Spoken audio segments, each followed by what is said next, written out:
अजित पवार यांच्या पक्षाला एकही जागा मिळणार नाही हे मी वारंवार सांगतो आहे। अजित पवार असतील, एकनाथ शिंदे असतील आणि त्यांचे लोक असतील, हे एक नंबरचे डरपोक लोक आहेत, ते घाबरून पळालेले लोक आहेत। कसं बघताय आजच्या या कोकण, रायगड, सिंधुदुर्ग, रत्नागिरी, माढा, सोलापूर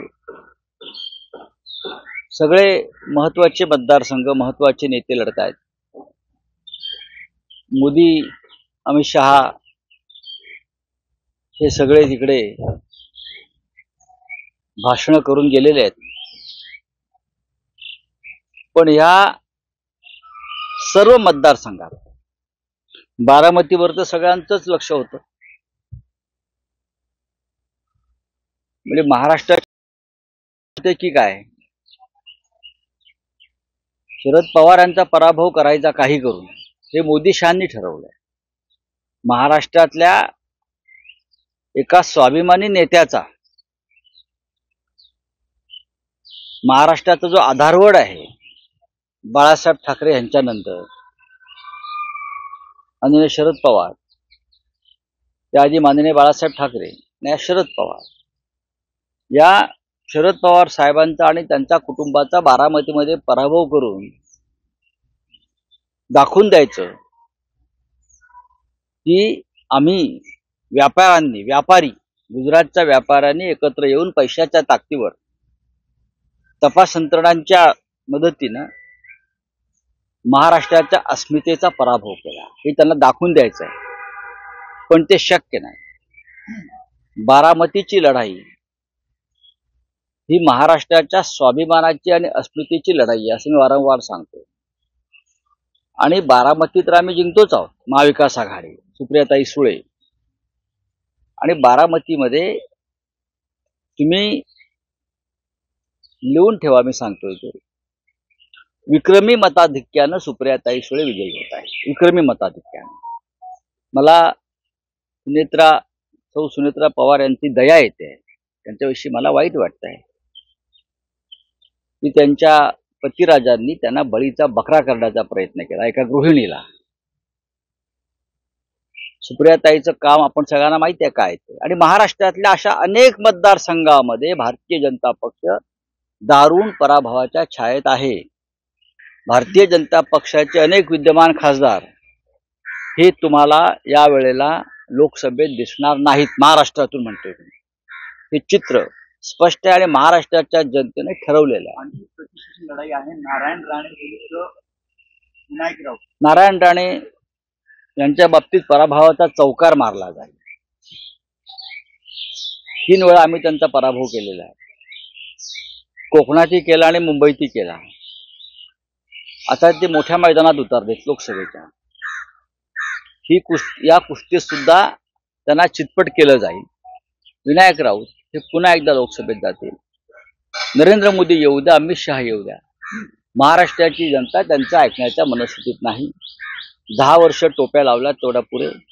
आता या राज्याची जनता हे सहन करणार नाही। नरेंद्र मोदींचा विषय तुम्ही काढला। नरेंद्र मोदी मुंबईत सुद्धा आता 12 तारीख आणि 17 तारखेला मी असं ऐकलं की त्यांनी पेडर रोडला त्यांनी घर भाड्याने घेतलंय। अमित शहानी बोरिवलीत घर घेतलंय भाड्याने असं कळलंय मला। इथेच त्यांना राहायचं आहे ना, दुसरं काम काय त्यांना? मणिपूरला जायला वेळ नाही, काश्मीर खोऱ्यात जायला वेळ नाही। तर महाराष्ट्रात त्यांनी, मला आताच कळलं की त्यांनी या 2 नेत्यांनी पेडर रोड आणि बोरिवली भागामध्ये घर घेतलंय भाड्याने निवडणुका होईपर्यंत। तुम्ही ते किती खुंट्या ठोका, महाराष्ट्रामध्ये शिवसेनेचा पराभव तुम्हाला करता येणार नाही। हिंदू हृदय सम्राट शिवसेना प्रमुख बाळासाहेब ठाकरे यांची पुण्याई या महाराष्ट्रात फार मोठी आहे। आणि तुम्ही किती प्रयत्न केलात अशा प्रकारे हे बडवे जे आहेत आता आमच्याविषयी बोलतायत फोडलेले, त्यांना घेऊन लोक विश्वास ठेवणार नाहीत। मोदीचा परिवार मुंबई त्या जागांवर विशेष लक्ष केंद्रित केले असं दिसतंय। त्यांच्या 2 सभा मी म्हणतोय, कारण बारामती नंतर आता 5वा टप्पा मुंबईचा येतोय। येऊ द्या ना, मुंबई असेल, ठाणे असेल, भिवंडी असेल, या सर्व जागा शिवसेना जिंकते आहे किंवा महाविकास आघाडी, म्हणजे मुंबईत सर्वाधिक जागा शिवसेनेच्या आहेत। ठाणे आणि कल्याण डोंबिवलीवर सुद्धा विजयाचा भगवा आम्ही फडकवतोय, लिहून ठेवा.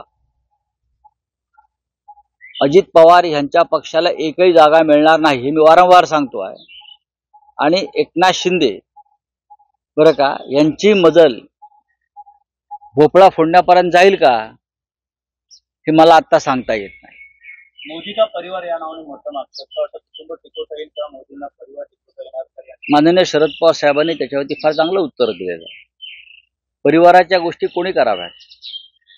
जनजीवनामध्ये संसार, परिवार, कुटुंब याच्याशी बांधिलकी आणि नातं जपलंय स्वतः, त्यांनी परिवाराच्या गोष्टी कराव्या. मोदींना भाजपला घाबरून 20 ते 25 आमदार फोडायचे आणि त्याचे काही आमदार आहेत त्यांना जेलमध्ये पाठवायचे. त्याच्या आधी आम्ही यांचा डाव जो आहे तो हाणून काढला असे काल मुख्यमंत्री म्हणले. बघा, मुख्यमंत्री हा एक खोटारडा माणूस आहे. जो माणूस आपल्या स्वार्थासाठी आईसारख्या शिवसेनेच्या पाठीत खंजीर खुपसतो त्याच्यावर तुम्ही काय विश्वास ठेवताय? डरपोक लोक आहेत. अजित पवार असतील, एकनाथ शिंदे असतील आणि त्यांचे लोक असतील, हे एक नंबरचे डरपोक लोक आहेत. हे घाबरून पळालेले लोक आहेत. अटकेच्या भीतीने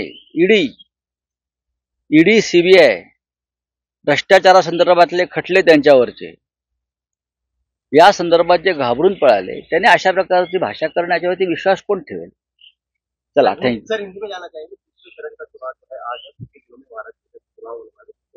आज महाराष्ट्र में बहुत महत्वपूर्ण लड़ाई चल रही है और लगभग सभी सीटों पर भारतीय जनता पार्टी हार रही है,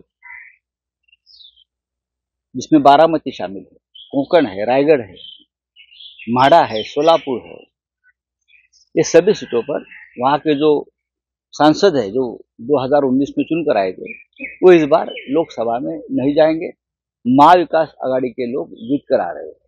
प्रधानमंत्री ने इंटरव्यू में कहा है कि उन्होंने किसी के साथ भेदभाव नहीं किया, सबको समान किया, सबको खर्च किया, सबको नहीं किया, जबकि रोजगार की बात करेगी. नहीं, क्या देखना है? जनता देख रही है ना. प्रधानमंत्री कितने झूठ बोल रहे हैं ये जनता देख रही है. सभी भ्रष्टाचारी देश के एक साथ लेकर आप पार्टी बना रहे हो और चुनाव लड़ने जा रहे हो. यही आपकी नीति है. आप ना सच्चाई के साथ आपका रिश्ता है, ना प्रामाणिक है अपने विचारों से.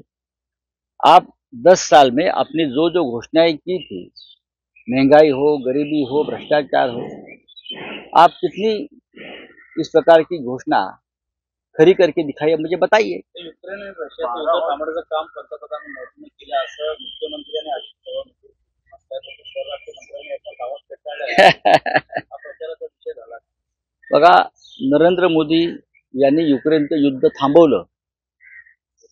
ही जी अंधश्रद्धा पसरवलेली आहे भारतीय जनता पक्षानं, त्या संदर्भात आता मला असं वाटतं तुम्हाला जाऊन युक्रेनचे अध्यक्ष झेलेन्स्की आणि रशियाचे अध्यक्ष पुतीन यांची मुलाखत घ्यावी लागेल. धन्यवाद.